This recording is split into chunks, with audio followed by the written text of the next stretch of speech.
So before I address y'all, as you say, I'd like to ease David's anxiety by prefacing my remarks with the assurance that they'll be necessarily short and sweet, as I couldn't think of anything good to say about him that hasn't already been said. So, having said that, my name is Marshall Croton, and my friends call me Marshall Croton. And I've known David for 67 years. That's a hell of a long time, and in fact, it's longer than anyone except his sister Judy. And I believe because of that, I'm eminently qualified to speak. First, a little history. My mother and father became good friends with David's mother and father in 1932.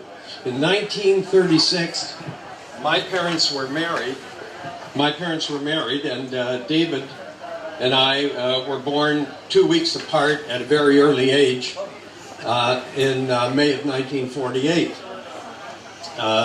So we go back a long way. We shared many fond memories, including many family holidays together.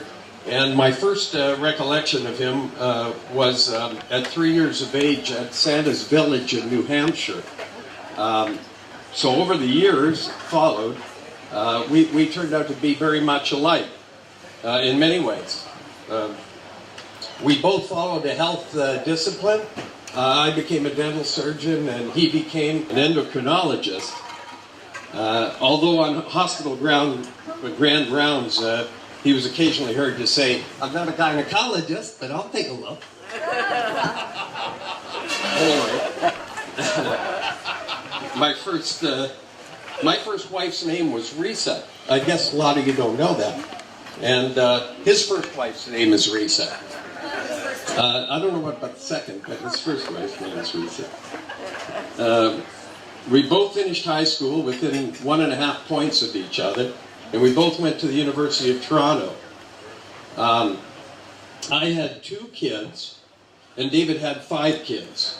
Obviously, I had a television. David did not. I actually spent more time with David than with my own brother, and I considered his sister, Judy, to be my sister, too.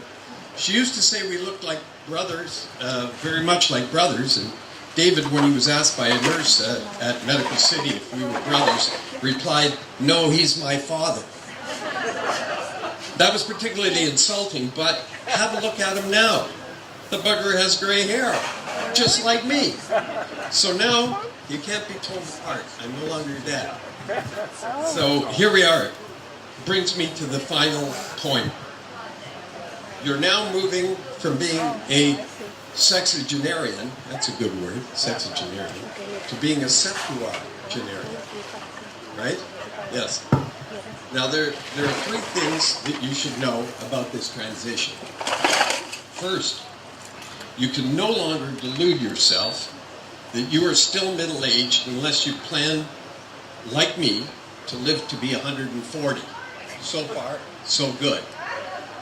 Second, as a senior, or golden ager, you'll be able to recall when sex took an hour and taking a pee took 5 minutes.